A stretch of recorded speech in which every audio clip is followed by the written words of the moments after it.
오직 하나님의 말씀만이 영적인 지도요, 우리의 삶의 모든 것들은 주님의 축복의 말씀인 것입니다.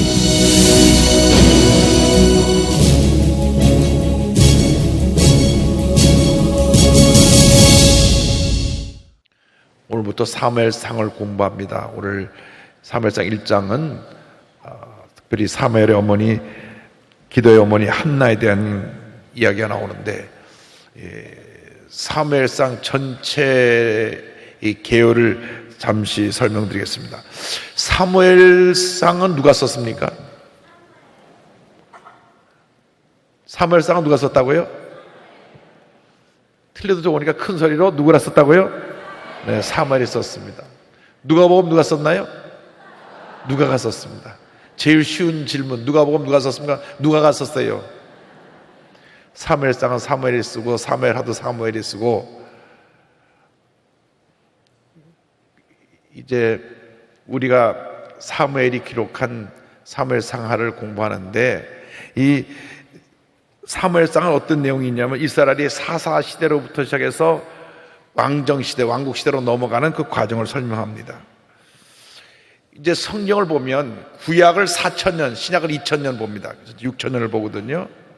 그래서 아담과 하와가 지금부터 6,000년 전에 에덴 동산에다 쫓겨났다고 생각하면 되고요. 그 다음에 족장시대가 시작되면서 아브라함, 이삭, 야곱, 그 시대를 넘어가서 요셉이 애굽에 가서 이제 애굽으로 이주해가 정착하는 장면이 나옵니다. 그래서 구약 이스라엘 역사의 출발은 그 아담과 하와 시대에서 족장시대는 이삭, 야곱 그때를 볼 때 아브라함을 한 BC 한 2100년 정도로 보고요. 그래서 그 족장시대가 맞춰질 때 요셉이 애굽에 가서 총리가 된 다음 가족 초청을 했잖아요. 그건 해외 이제 이민의 역사가 시작돼가지고 70명의 가족이 넘어가서 정착을 해서 애굽에서 430년 동안 있게 됩니다. 그래서 그 430년 있다가 애굽을 출발할 때가 BC 한 1500년 전, 지금으로부터 한 3500년 전에 애굽에서 저들이 430년 동안 종살이 하다가 모세 인도하에 애굽을 떠나가지고 이 광야 40년 지나서, 광야 시대 40년 지나서 사사시대로 들어갑니다. 사사시대가 약 400년이 지나갑니다. 400년이 지나가고요.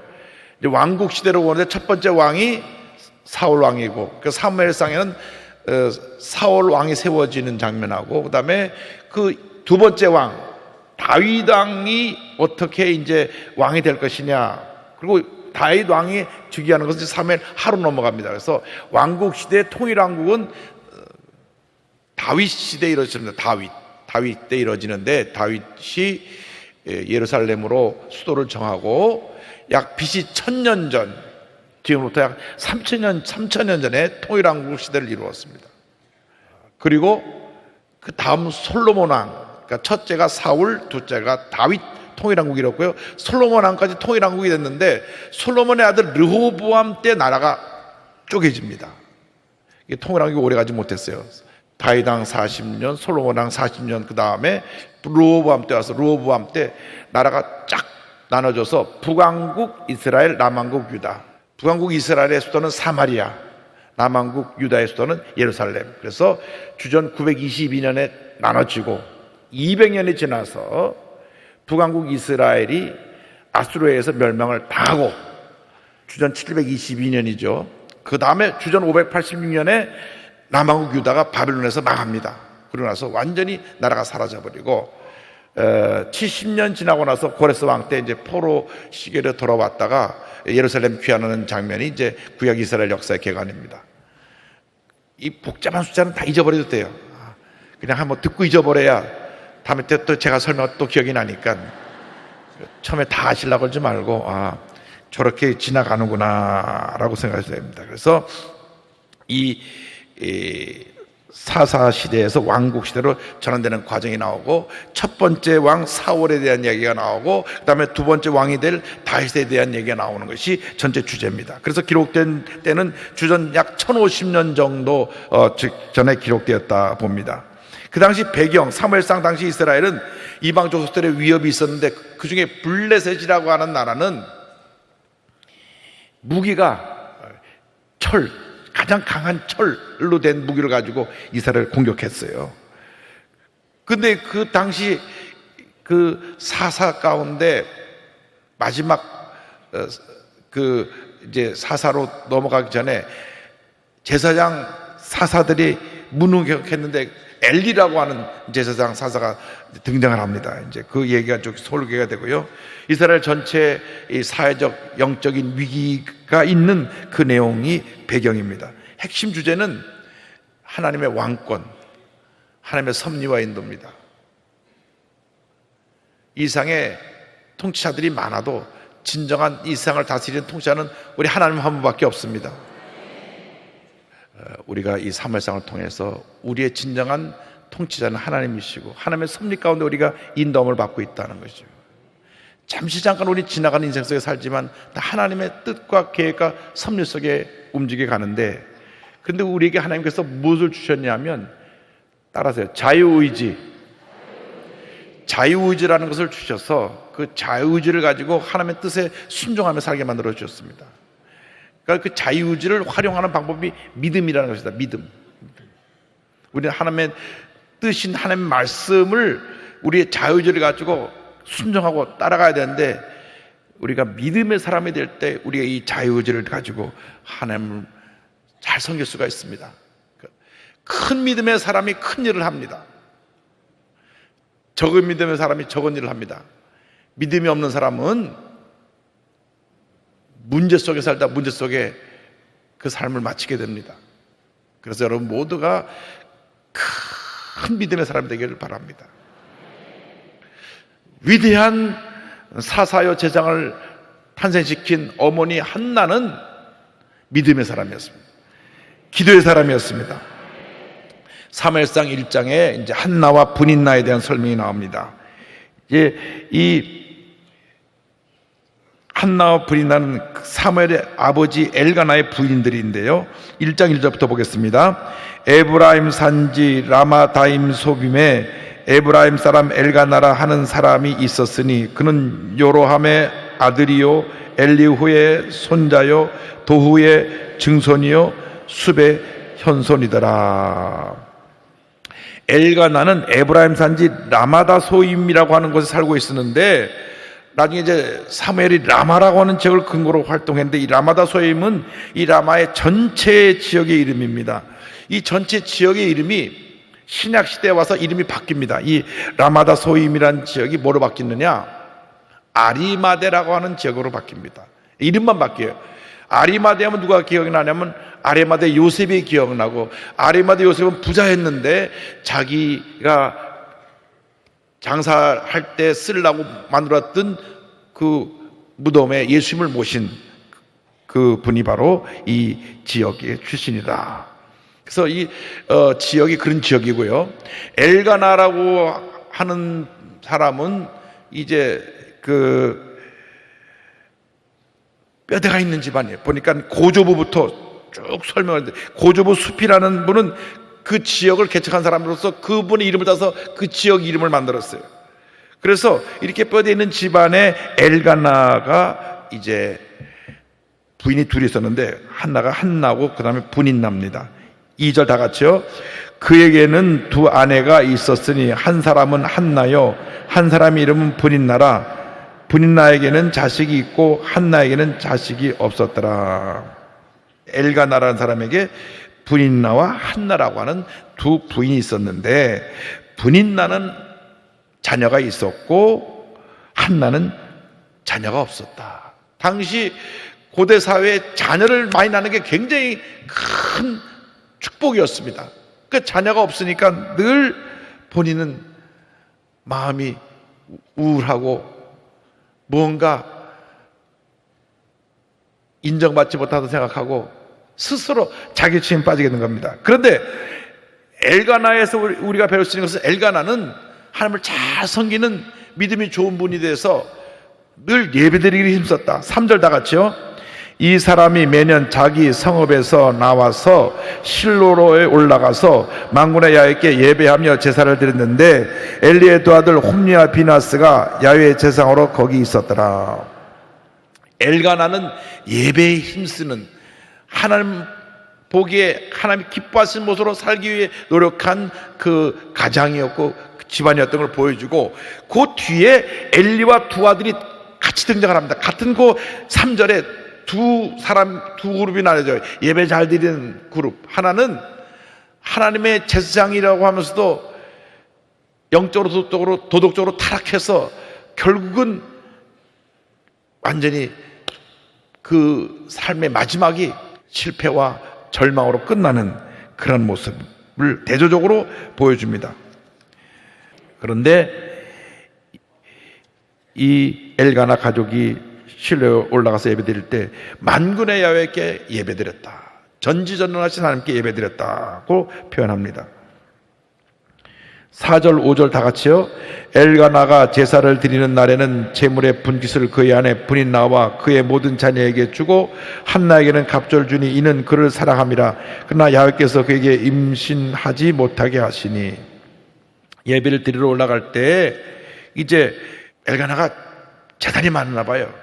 올라갈 때 많은 재물을 가져가서 재물의 분깃을 나누어 줬는데 한나에게는 2배를 줬습니다. 실제로 엘가나는 두 부인 가운데 브닌나보다 한나를 더 사랑했어요. 그런데 브닌나는 자녀가 있고 한나는 자녀가 없으니 이제 하나님께 와서 예배드리고 나서 그 화목제물을 드리고 그것을 가지고 같이 온 가족이 그 분깃을 나눠서 식사도 하고 그러는데 한나에게는 갑절로 분깃을 주었지만 한나의 마음을 위로할 수가 없어요. 자식이 없는 것이 한이 돼서 어떤 위로도 위로가 되지 않았던 것입니다. 근데 성경을 보니까 한나가 자녀가 없는 것이 하나님이 허락하지 않으셨다는 겁니다. 하나님이. 야훼께서 그에게 임신하지 못하게 하심으로 그의 족수인 브닌나가 그를 심히 격분하게 하여 괴롭게 하더라. 매년 한나가 야훼의 집에 올라갈 때마다 남편이 그가 참에 브닌나가 그를 격분시키므로 그가 울고 먹지 아니하니. 한나의 고통은 그의 경쟁자인, 여기 보면 적수라 그랬어요. 아마 두 부인이 원수처럼 지내나 봐요.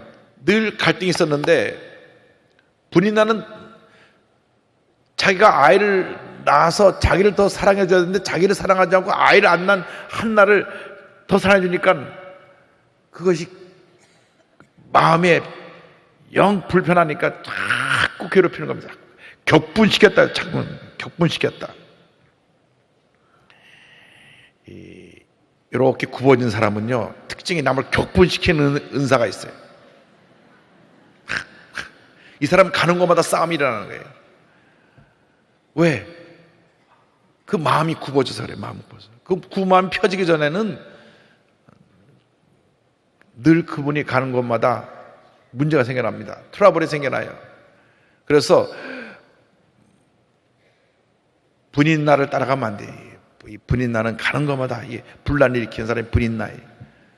그래서 이 브닌나는 남이 잘 되면 시기하고 못 되면 조롱하고 이래도 구박하고 저래도 구박하는 거예요. 남편이 한나를 도와주니까 한나를 시기해서 구박하고 아이를 못 낳는다고 조롱하고 그것을 남편이 보았어요. 8절이요. 그의 남편 엘가나가 그에게 이르되 한나여 어찌하여 울며 어찌하여 먹지 아니하며 어찌하여 그대의 마음이 슬프냐 내가 그대에게 여라들보다 낫지 아니하냐 하니라. 남편이 자기 사랑하는 부인이 먹지도 않고 저렇게 울고 그러니까 너무 마음이 아파서 내가 당신 사랑하는 거 알지 않냐? 10자녀보다 내가 당신 더 사랑하는데. 그러나 사람의 위로에는 한계가 있습니다.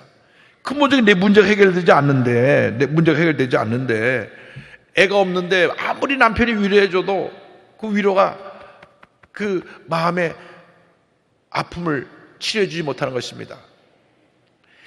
사람을 찾아가서 나의 억울한 일을 얘기하고 나의 아픔을 얘기해도 사람이 그 문제를 해결하지 못한다고 말입니다. 잠시 위로는 할 수 있어요. 잠시 마음에 그 평안함을 가져올 수는 있지만 근본적인 해결하지 못합니다. 그래서 한나가 주님 앞에 나아가 기도합니다. 한나의 기도가 9절 이하에 나옵니다. 9절 10절이요. 다 같이요. 그들이 실로에서 먹고 마신 후에 한나가 일어나니 그때 제장 엘리는 야훼의 전 문설주 곁 의자에 앉아 있었더라. 한나가 마음이 괴로워서 야훼께 기도하고 통곡하며. 한나는 너무나 마음이 슬퍼서 그 야훼 전 앞에 나가 엎드려 간절히 기도합니다. 여기 보니까 그 마음이 괴로워서 하나님께 기도하고 통곡했다 그랬습니다. 우리 하나님은 우리의 눈물의 기도를 보시고 들으시고 응답해 주십니다.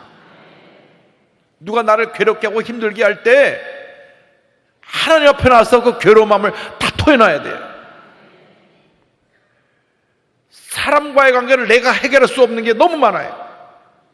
왜? 나같지 않으니까. 나같다고 생각하면 그게 큰 실수입니다. 그러면 늘 내가 마음에 상처를 받게 돼 있어요. 내 기준에 맞지 않으니까. 우리 기준이 좀 높아요. 다 내 잘난 맛에 사는데. 그래요. 내 잘난 맛에 사는 거였어요. 내 잘난 맛에 살지. 그게 인생이에요. 그러나 그것은 일반 사람들의 얘기고 예수 믿는 사람들은 그것이 아닙니다. 하나님 보시기에 내가 어떤 사람이냐. 할렐루야. 하나님 앞에서 나의 모습이 중요한 것입니다. 그래서 한나는 그 답을 알았어요. 그래서 하나님께 나아가서 그 괴로운 마음을 다 털어놓고 울면서 간절히 기도합니다. 너무 내가 속상합니다. 내가 견딜 수 없습니다. 저 여자 때문에 내가 그냥 밤잠 못 자겠습니다. 내 생각에서 머리 다 뜯어버리고 싶은데 내가 그냥 주님 앞에 나와서 기도합니다. 물론 어떻게 기도했는지 아무도 몰라요. 나중에 저처럼 가서 한나한테 물어볼 일이고, 그렇게 속상했으니까, 격분시켰다니까 막 분노가 치밀어 오르게 만들었어요. 분이 나가 막 옆에서 불질렀으니까. 그런데 같이 싸우지 아니하고 하나님께 나와서 기도했다. 이게 중요한 겁니다. 싸울 일이 있을 때 같이 싸우면 안 돼요. 하나님께 나와서 부르짖어야 돼요. 간절히 눈물로 기도하는데 11절 다 같이요. 소원하여 이르되 만군에 야하여 만일 주의 여종의 고통을 돌보시고 나를 기억하사 주의 여종을 잊지 아니하시고 주의 여종에게 아들을 주시면 내가 그의 평생에 그를 야훼께 드리고 삭도를 그의 머리에 대지 아니하겠나이다. 여기 보니까요 놀라운 얘기가 나옵니다. 기도를 드리는데 하나님 앞에서의 믿음의 고백입니다. 아직 주시지도 않았는데 주신다고 믿고 주시면 내가 하나님께 도로 드리겠다 그랬어요. 생각해 보세요. 아니 하나님 아들이 없어 아이가 없어 기도해달라서 하나님 주셨는데 도로 드려버리면 자기는 결국 아이가 도로 없게 되잖아요. 한나의 믿음은 내가 하나님께 주신 아이를 하나님께 도로 드리면 하나님께서 나에게 풍성한 자녀의 축복을 주실 것이다. 따라서 절대 긍정의 믿음, 그 믿음이 대단해요. 결국 사무엘을 낳아서 사무엘을 하나님께 드리고 나서 3남 2녀를 더 받았으니까. 할렐루야. 여러분이 그런 믿음의 기도를 드리게 되기를 바랍니다. 믿음의 기도, 헌신의 기도. 기도가요 대부분 주시옵소서 기도입니다. 주시옵소서. 일본말로 구다사이 주시옵소서 주시옵소서. 가만히 여러분 기도하는 걸 들어보세요. 이것도 주시고 이것도 주시고 이것도 주시고 이것도 주시고 이것도 주시고 이것도 주시고 이것도 주시고 이상 끝. 그냥 처음부터까지 달라만 하다 가는 거예요.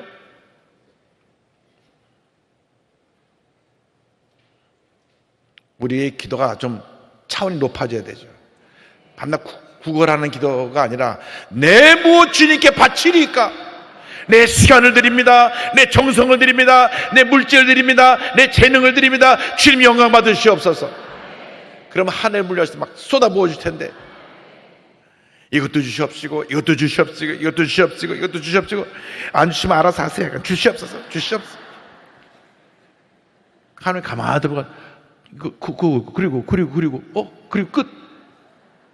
우리의 기도가 이제는 한나처럼 하나님 내게 자녀를 주시면 내가 하나님께 도로 드리겠는데 삭도를 대지 않겠습니다. 머리를 자르지 않겠다는 것은 나실인의 기도입니다. 이 아이를 보통 아이로 드리는 게 아니라 하나님 앞에 구별된 아이로 드리겠습니다. 하나님의 종으로 드리겠습니다. 나실인이라는 것은 날 때부터 하나님의 영혼을 위해서 구별되었다는 뜻인데, 이 나실인은 하지 말아야 될 것이 몇 가지 있어요. 포도나무에서 나오는 열매를 먹으면 안 됩니다. 왜냐하면 이 포도나무가 결국 알코올을 발효하기 때문에 어떤 알코올 음료도 입에 대면 안 되는 거예요. 우리 아이가 태어나면 알코올 음료를 입에 대지 않게 하겠습니다. 머리를 삭도를 잘라서 머리를 자르는 하지 않겠습니다. 그리고 시체에 가까이 하지 않겠습니다. 결국 정결하게 이 아이를 잘 자라게 해서 하나님의 영광에 쓰임받게 하겠습니다. 그래서 사무엘은 태어나기 전부터 이미 주의 종으로 그냥 엄마가 들여버려갖고 태어나보니까 주의 종이 된 거예요. 좀 억울하죠. 억울해. 나는 좀 사업을 하고 싶은데 난 나가서 축구선수가 되고 싶은데 그럴 수가 있어요. 근데 태어나기 전에 그냥 어머니가 꾹꾹 눌러가 기대버린 거예요. 넌 남아서도 목사가 될 자다. 그래갖고 태어나보니까 엉글엉글 목사가 되는 경우가 종종 있습니다. 저희 어머님은 아들 넷 낳는데 아들 넷 낳을 때마다 다 그랬대. 둘이 붙잡혔어요. 둘이. 하나님의 은혜입니다. 자, 12절로 14절이요. 그가 야훼 앞에 오래 기도하는 동안에 엘리가 그의 입을 주목한 즉 한나가 속으로 말하며 입술만 움직이고 음성은 들리지 아니하므로 엘리는 그가 취한 줄로 생각한지라. 엘리가 그에게 이르되 내가 언제까지 취하여 있겠느냐, 포도주를 끊으라 하니. 15절 16절이요. 한나가 대답하여 이르되 내 주여 그렇지 아니하니이다. 나는 마음이 슬픈 여자라. 포도주나 독주를 마신 것이 아니요 야훼 앞에 내 심정을 토한 것뿐이오니 당신의 여종을 악한 여자로 여기지 마옵소서. 내가 지금까지 말한 것은 나의 원통과 격분함이 많기 때문이다 하는지라. 너무 속상하고 괴로워서 내가 이렇게 너무 기도하다 보니까 얼마나 통감서 기도했든지 나중엔 너무 기도해서 진이 다 빠져가 하고 그냥 있으면 두루루 떨어져 있으니까 엘리가 보니까 얼굴이 뻘개고 벌벌벌 떠고 있으니까 웬 술 취한 여자가 여기 와서 그러나 그렇게 잘못 보고 얘기한 겁니다. 미리 와서 그 통곡하고 눈물로 기도하는 모습을 보았다라면은 그렇게 말 안 할 텐데, 근데 보통 사람 같으면 좀 성질 나갖고 눈 좀 똑바로 뜨고 보세요. 내가 지금 뭐하고 있어 지금. 내가 아침부터 와서 부르짖어 그냥 통곡하면 기도하는데 술 취했다고요? 대들 수 있잖아요. 그럴 수 있죠. 왜 내 얘기 하나 쳐다보는 거예요? 우리가 그럴 수 있다고. 우리가 교회 나와서요 조금만 불편함을 갖다 성질내는 분들이 있어요. 가끔 있더라고요. 내가 내 감정을 조절하지 못하고 컨트롤하지 못하는 그런 모습이 있는데, 한나는 굉장히 기분 나쁜 얘기 들었잖아요. 그렇게 눈물로 금식하며 기도하는데 술 취했냐 그러니까. 그런데도 겸손하게 차분하게 예를 갖춰서 제사장님, 내가 너무나 원통하고 속상해서 내가 이렇게 종일 눈물로 기도하다 보니까 여기까지 온 것입니다. 그 말이 엘리 제사장을 감동시켰어요. 아이고 내가 실수했구나. 제사장도 실수할 수 있잖아요. 너 왜 술 취했느냐 하지 말고 무슨 일이냐 물어봤으면 좋았을 거를. 그래서 여러분 말할 때는 항상 덕담을 하셔야지, 여러분 감정이 난다 그대로 다 표현하면요 상처를 줄 수가 있어요. 여러분 모르게 얘기했지만 듣는 사람이 그렇게 들을 수가 있기 때문에 늘 조심해야 돼요. 그래서 우리가 엘리의 실수와 한나의 지혜로운 답변을 통해서 배워야 되는 거예요. 우리가 지역장에 돼갖고 누가 속상해할 때 왜 그러냐 야단치는 게 아니라 무슨 일인지 말씀해 보세요. 좋게 얘기해야 되는데 무조건 야단만 치고 그래가지고 일이 되는 게 아니에요. 또 야단만 했다가서 뭐가 어쩌고저쩌 그렇게 대드는 것도 아니고 한나처럼 그게 아니고요. 제가 너무 속상해서 이렇게 주님 앞에 기도드린 거예요. 할렐루야. 17절 18 다 같이요. 엘리가 대답하여 이르되 평안히 가라. 이스라엘 하나님이 내가 기도하여 구한 것을 허락하시기를 원하노라 하니 이르되 당신의 여정이 당신께 은혜 있기를 원하나이다 하고 가서 먹고 얼굴에 다시는 근심빛이 없더라. 엘리 세상이 하나님의 은혜 가운데 평안히 가라. 하나님이 내가 기도한 것을 다 들어줄 것을 내가 바란다. 이 주의 종의 말에 한나는 아멘으로 받았습니다. 보니까 가서 먹고 얼굴에 다시는 근심빛이 없더라. 이것이 한나의 믿음입니다. 주의 종의 말을 주님이 주신 말씀으로 아멘으로 받아서 금식하며 굶었던 그가 가서 음식을 먹고 다시는 얼굴에 근심빛이 없더라. 이것이 절대 긍정의 믿음입니다.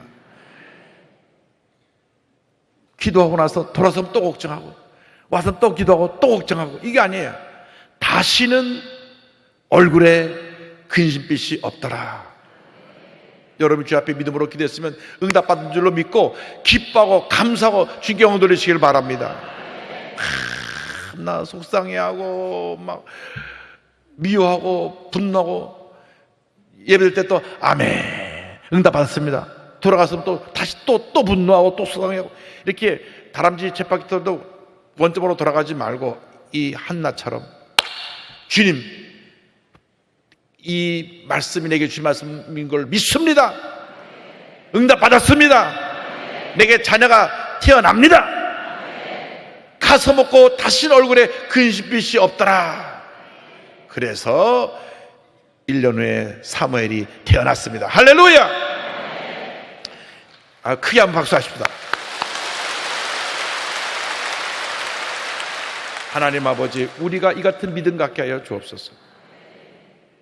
오늘 우리가 이제 통성으로 기도할 때 특별히 한나 같은 믿음, 하나님께 믿고 구한 다음 이 받은 줄로 믿고 의심치 아니하고 절대 긍정, 절대 감사로 나가는 여러분 모두가 되기를 주님의 이름으로 축원합니다. 기도하겠습니다. 사랑과 은혜와 자비가 무한하신 하나님 아버지, 우리가 하나님 앞에서 나의 문제를 얘기하지 아니하고 사람들 통해서 문제를 해결하려고 했기 때문에 늘 문제가 끊이지 않았던 것을 이 시간 회개합니다. 용서하여 주옵소서.